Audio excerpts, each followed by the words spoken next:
Today, home prices fall as lending continues to rise.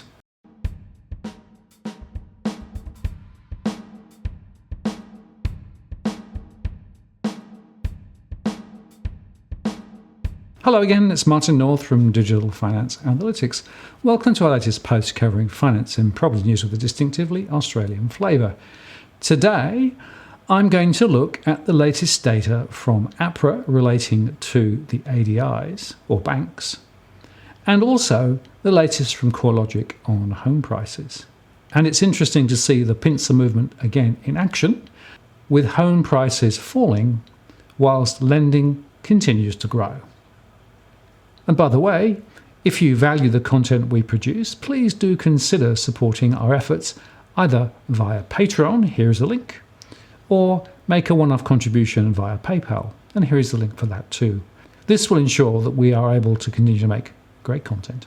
So let's start with the CoreLogic data first. Their house price index has been published to the end of the year, and the December month showed a drop of 1.82% in Sydney, a drop of 1.5% in Melbourne, a drop of 0.21% in Brisbane, and a drop of 0.98% in Perth, making a combined capital cities down 1.34%. In fact, the only city that reported a lift in their series was Adelaide, which was up 0.21%.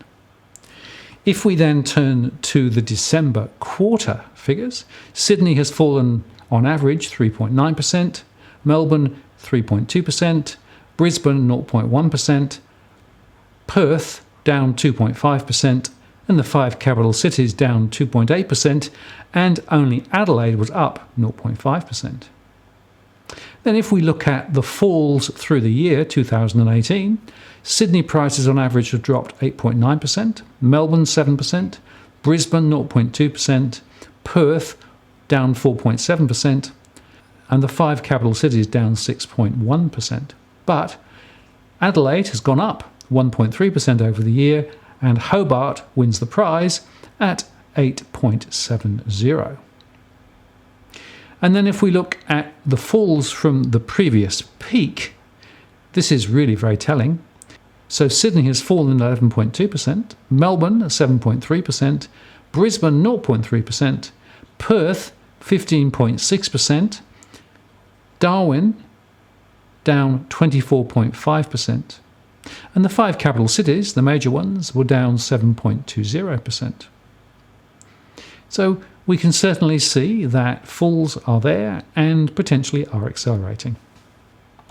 Now, in terms of the narrative around those numbers, CoreLogic said that now Sydney values are back to where they were in August 2016, while Melbourne values are back to where they were in February 2017.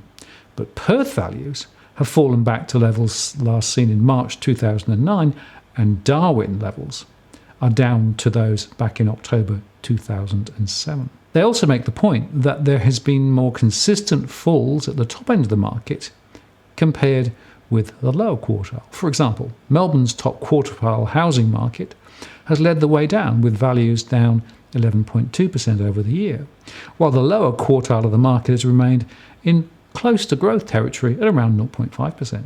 In Sydney, upper quartile dwelling values are 10% lower than last year, compared with a 6.8% decline across the lower quartile in the market. Now, if we look then across at the regional areas, they've actually returned stronger performance relative to the capital cities, due to better housing affordability and therefore more sustainable long-term growth trends.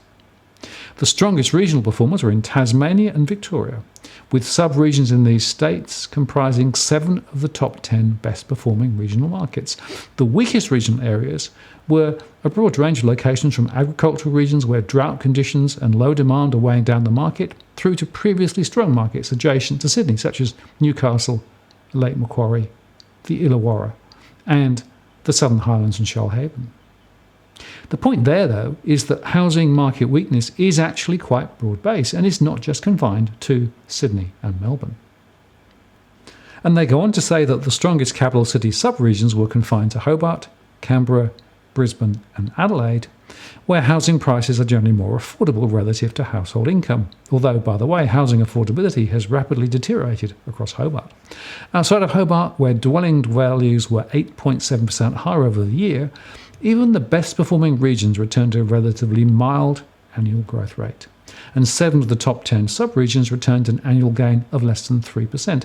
The weakest capital city sub-regions were primarily located across the regions of Sydney, which comprised 8 of the top 10 weakest capital city markets in 2018.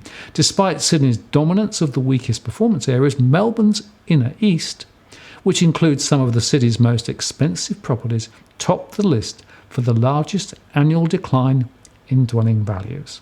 And dwelling values were down 13.4% across the inner east, followed closely by Sydney's Ryde, where values were on average 13.3% lower.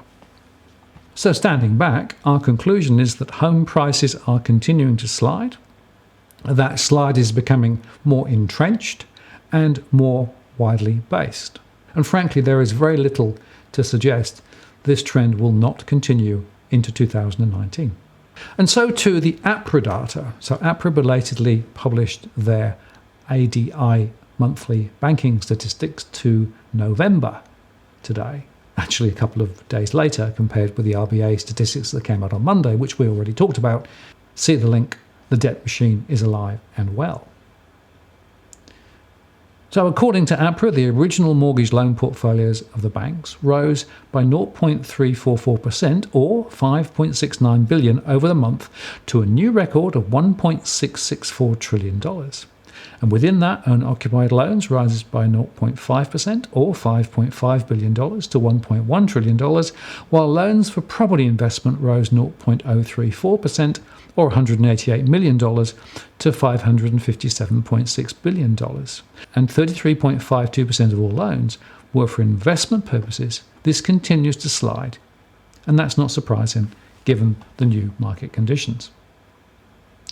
In fact, the monthly trend tracker highlights that owner-occupied loans are continuing to grow significantly faster than investment loans, and the average growth rate is 0.3% across both portfolios. Now, looking at the monthly portfolio movements across the banks, we see that among the Big Four, Westpac and ANZ saw a significant fall in the value of their investment loan portfolios, while CBA and NAB grew theirs. Macquarie continues to stand out as the lender writing a significant share of investment loans, and CBA wrote the largest share of owner-occupied loans, and we also see that ING continued to focus on owner-occupied loans as well. Overall, the bank portfolios are only moving at the margin, with CBA maintaining its position as the largest owner-occupied lender and Westpac the largest investor lender. One other interesting, if perhaps obsolete view, is the relative growth in investor lending over the last 12 months. This was a focus of APRA, but of course is now not being actively used as a control tool. Nevertheless, the data shows that AMP and Macquarie stand out with the largest portfolio growth to November, while some of the majors are now in negative territory, including ANZ and CBA. Bendigo and Adelaide Bank are writing a greater relative share than the majors now, and the market average across the year, the sum of the monthly movements, now stands at 1.14%. What a difference from a couple of years ago. So APRA's macroprudential intervention has certainly had an effect, despite perhaps being several years too late. And there's one final data point which we can estimate using a combination of RBA and APRA data. We can estimate the relative share of non-bank lending. And as discussed before, this is tricky given the delays in the non-bank data and the fact that not all of the non-banks are included in the dataset. That said, we can still use the DFA tracker to show the relative movements between the banks and non-bank. Now, this makes really interesting reading and underscores the fact that the non-banks have been growing faster than the ADIs in recent times. Non-bank owner-occupied annual lending growth is running at around 15.6%, compared with a year ago, while investor lending grew at 1.9%. This compares with the market average from the RBA of 0.9% for investor lending and 6.4% for owner-occupied lendings. So it's fair to conclude, therefore, that non-banks are lending like fury compared with the ADIs. And that's a symptom of easy non-bank funding, different capital requirements, or no capital requirements actually, and a greater willingness to lend. This is a sure sign of more trouble ahead. We know that some borrowers have been rejected by the banks because of their not meeting the tighter lending standards now in force, and that they're being swept up by the non-banks, where they will often have to pay a higher mortgage rate. And in fact, this is something that I discussed with Tony LeContreau in a recent video, and he spoke from first-hand experience. But the bigger conundrum here is that we're still seeing lending growth powering on at the time when home prices are continuing to slide.